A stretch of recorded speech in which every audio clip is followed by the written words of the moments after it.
दर्शक बंधु सारथा ओडिशा रे सर्वबृहत्तम ग्रामांचल गोटाए गाँ गोटाए पंचायत।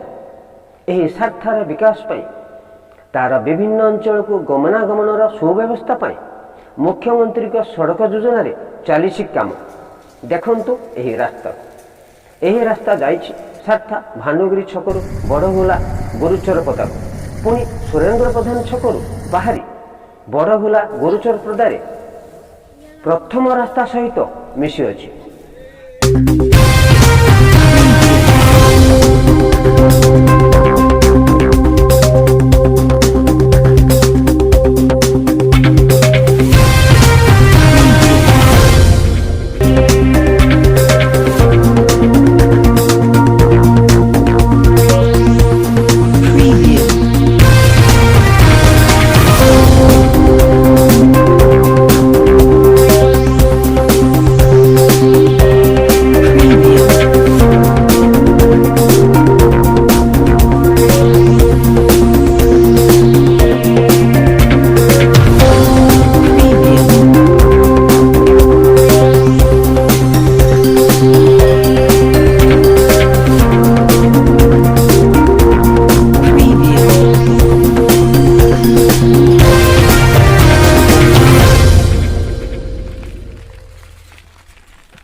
सही रास्ता लंबी जाई संयोग होइछि सारथा बेलाभूमि आरडी रास्ता सहित।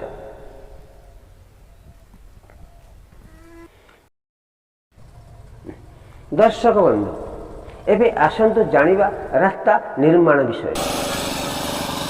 देखंतु रास्ता ढलई काम चली किंतु एही रास्ता निर्माणर गोटाए दिन पर फाटी आ होई जाइछि। फलरे एही कामर एवं एही कामर मानदंड उपरे प्रश्नवाची सृष्टि होइछि। एथिरु आमे बुझिबा कौन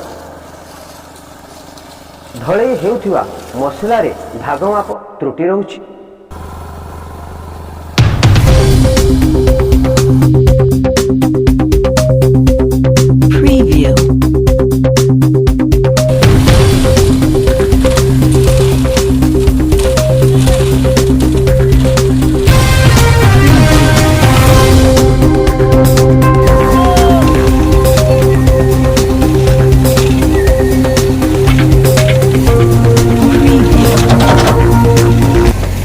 बाली भाग बेसी सीमेंट भाग कम रहुथिबा बेले निम्नमानर कादुओ और धूली मिशा चिप्स मिसाई ठिकादार ढलई काम करुछन।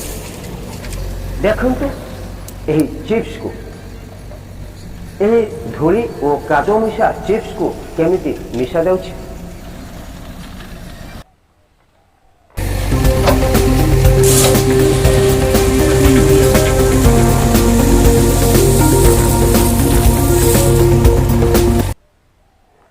धूली और कादुओ मिशा चिप्स को केमिति मिशा जाउछि।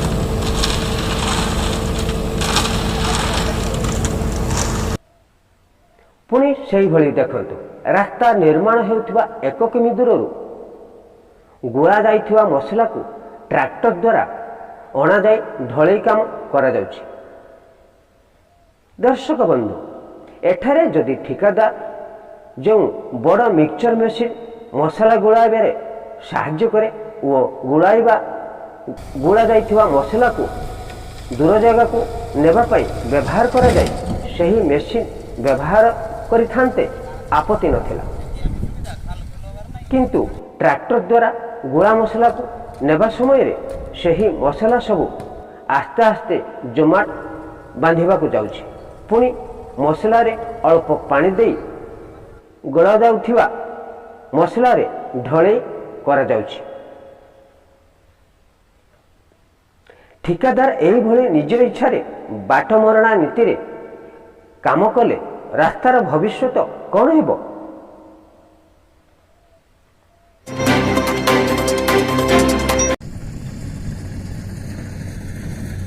ଦର୍ଶକ ବନ୍ଧୁ, ରାସ୍ତା ନିର୍ମାଣର ଅନିୟମିତତା ହେଉଛି ବୋଲି ଜନସାଧାରଣ ଜାଣି ପ୍ରତିବାଦ କଲା ପରେ ମଧ୍ୟ କୌଣସି ସୁଫଳ ମିଳିନାହିଁ। ଏଥିରୁ ବୁଝାପଡ଼ୁଛି ଠିକାଦାର ଓ ଶାସନ କଳ ଜେଇଙ୍କ ମଧ୍ୟରେ ମଧୁଚନ୍ଦ୍ରିକାର କେତେ ସୁଦୃଢ଼ ସମ୍ପର୍କ ରହୁଛି।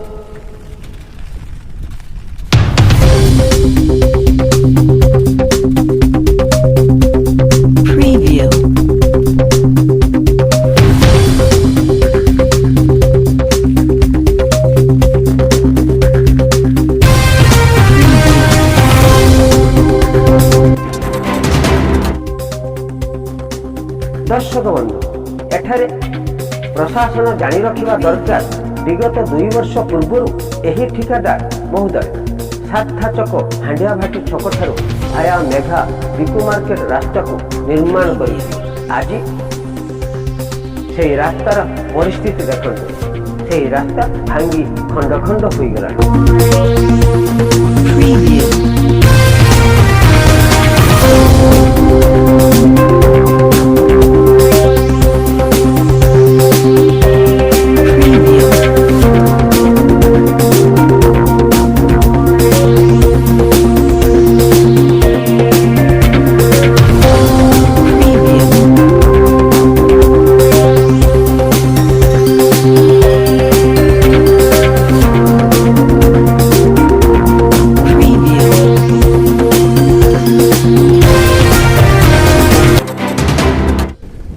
ଦର୍ଶକ ବନ୍ଧୁ, ଏଠାରେ ଏକ ପ୍ରଶ୍ନ ରହୁଛି, ପୂର୍ବ ରାସ୍ତା ଭଳି ନିର୍ମାଣ ହେଉଥିବା ଏହି ରାସ୍ତା ଭବିଷ୍ୟତ କ'ଣ ଧ୍ୱଂସ ପାଇଯିବ? ତେବେ ଏହି ପରିସ୍ଥିତିରେ ଏହି ରାସ୍ତା ନିର୍ମାଣର ମାନଦଣ୍ଡ କିଭଳି? ପ୍ରଶାସନ ପରୀକ୍ଷା କରି ରାସ୍ତା ଭଲ ଭାବରେ ନିର୍ମାଣ କରନ୍ତୁ ବୋଲି ଜନସାଧାରଣଙ୍କର ଦାବି। ଏହି ରାସ୍ତା ଜନସାଧାରଣ ମଧ୍ୟ ଏହି ରାସ୍ତାକୁ ଭଲ ଭାବରେ ତଦନ୍ତ କରିବା ଆବଶ୍ୟକ ରହିଛି।